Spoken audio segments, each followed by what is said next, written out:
a soon-to-be father with a dark voice in his head, a sheltered girl addicted to Threadlight, a young man whose life changes after he dies. Together, they will change the world, whether they intend to or not. Hey everyone, so today I'm going to be talking about Voice of War, the first book of the Threadlight Series by Zach Argyle. This is a self-published book and it's his debut novel, and I have to say, for being a debut novel, this is really good. So in this book you have three main groups of people that you have to know about. There's the Grounders, which is your typical society. That's where you start off with Chris as the main point of view, and that's Chris, C-H-R-Y-S.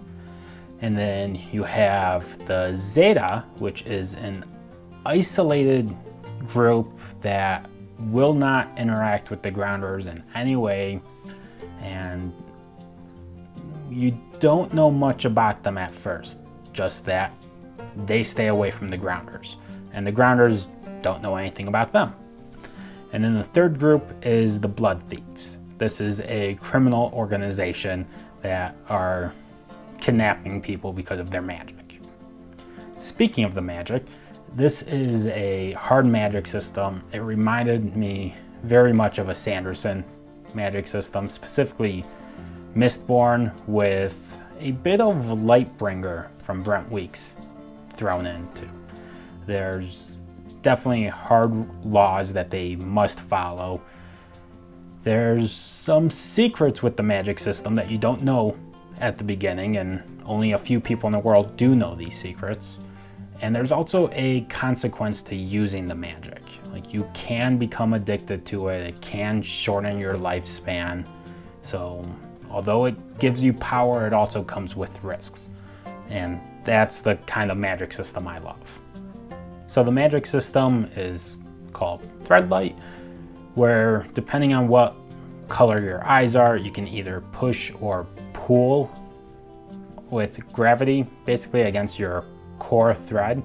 So you can propel yourself up or push something away from you, or you can pull something to you or pull yourself up. For the most part, whichever color your eyes are, you can actually do the same, accomplish the same things, just in the reverse way.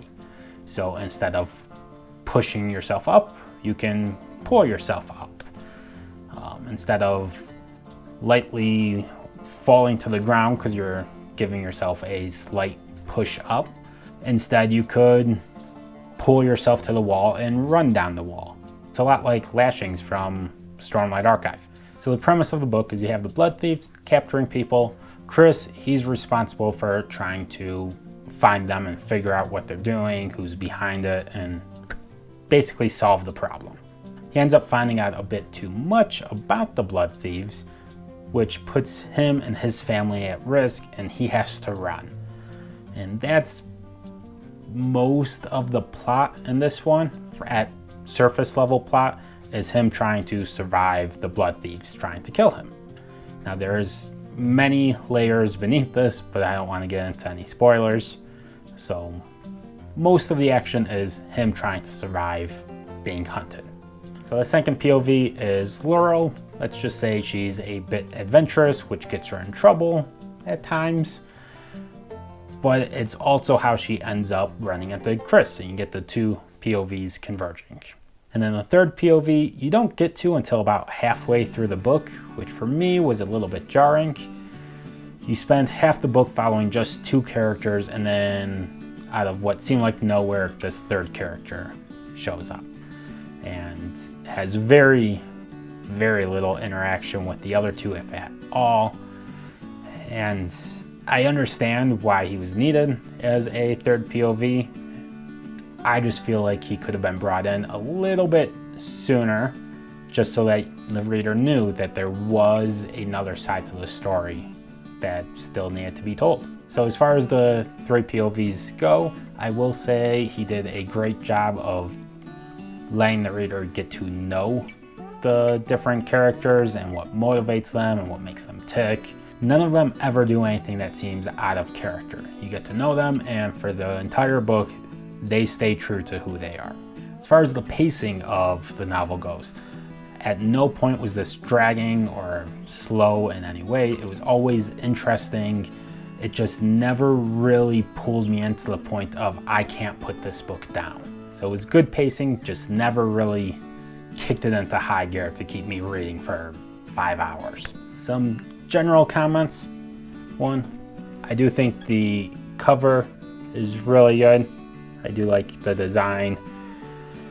There is a map included, which I know is very important for some readers.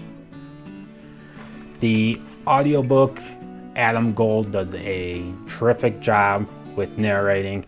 One criticism I'll say is that during the climax of the book, it's one chapter, but you're constantly switching POVs. For example, on these 2 pages, you have 3 different POVs, which in the book, when you're reading it, it does make it clear that there is a new POV. But with the audiobook, it kind of just blurred together, and it could take a couple lines before you caught on that, oh, I'm in someone else's head now. So that was a bit rough at times, where I had to replay and remember, okay, I'm in this person's head now, and really pay attention to when it was going to switch again. So overall, I'm giving Voice of War a solid 4 out of 5 stars. Everything about this book was good and never reached the level of great, but it was certainly better than average. It's a very, very well written book, and I am looking forward to reading book 2, Stones of Light. And hopefully with book 2, it looks like we might get a bit more of the Chroma Wolves, which book 1 has set you up for a good animal companion story. There's not really much of that in book 1, but there's the potential for an animal sidekick for book 2. So I do really recommend this book, especially for those that like a hard magic system, such as what Sanderson is known for. This will be right up your alley, and it's not a very long book, so it's not a huge investment. And speaking of investment, I will have links in the description to Chirp, which is an audiobook site, very much like Audible, where for about another week, depending on when you're watching this, you can get Voice of War and Stones of Light for $2.99 each. So 2 really good audiobooks for $6. I'm sold. So check it out. I promise you won't regret it.